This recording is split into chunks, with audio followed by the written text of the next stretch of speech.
Bonjour à vous tous. Nous arrivons à la dernière semaine de notre trimestre pour l'école du sabbat.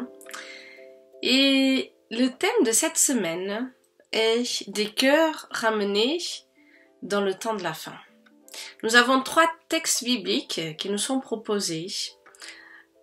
1 Roi 18, 20 à 21. Malachie 3, 23 à 24 et Luc 1, 17.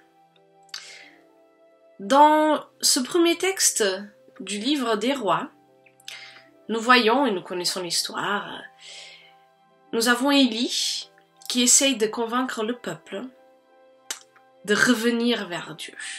Ce peuple qui ne savait pas trop où aller. Est-ce qu'on va servir Baal ? Ou est-ce qu'on va servir le Dieu d'Israël, le Dieu Yahvé? Et Élie va dire, jusqu'à quand sauterez-vous d'un pied sur l'autre? Voilà. C'est le moment de prendre une décision. Nous ne pouvons pas rester entre les deux. Servir de maître. Et donc Élie invite le peuple à faire un choix. Si c'est le Seigneur qui est Dieu, suivez le Seigneur éternel. Mais si c'est Baal que vous pensez qui est Dieu, alors suivez-le. Mais faites un choix. Dans le texte de Malachie, il nous est dit que le prophète Élie ramènera le cœur des pères vers les fils et le cœur des fils vers les pères.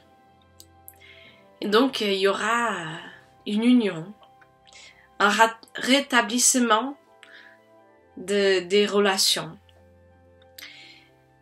Mais cela n'est pas possible si, tout d'abord, nous n'avons pas choisi de servir notre Dieu.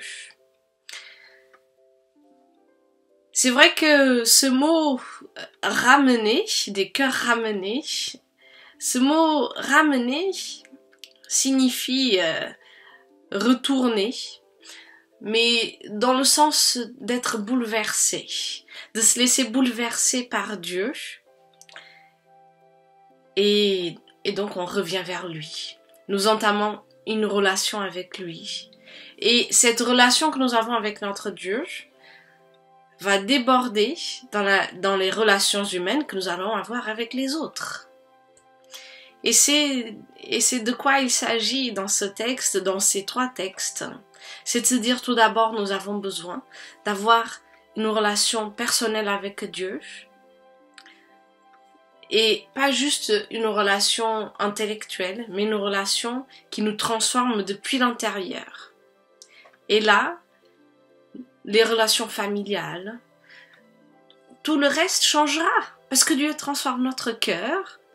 Eh bien, il va transformer nos relations. Il va nous aider à être bienveillants. Il va nous aider à aimer notre conjoint, nos enfants, de manière à qu'on pense à eux d'abord, de manière à que on va être dans le pardon, dans la bienveillance. Alors tout cela n'est pas évident, mais c'est le Seigneur qui aide, c'est le Seigneur qui rétablit.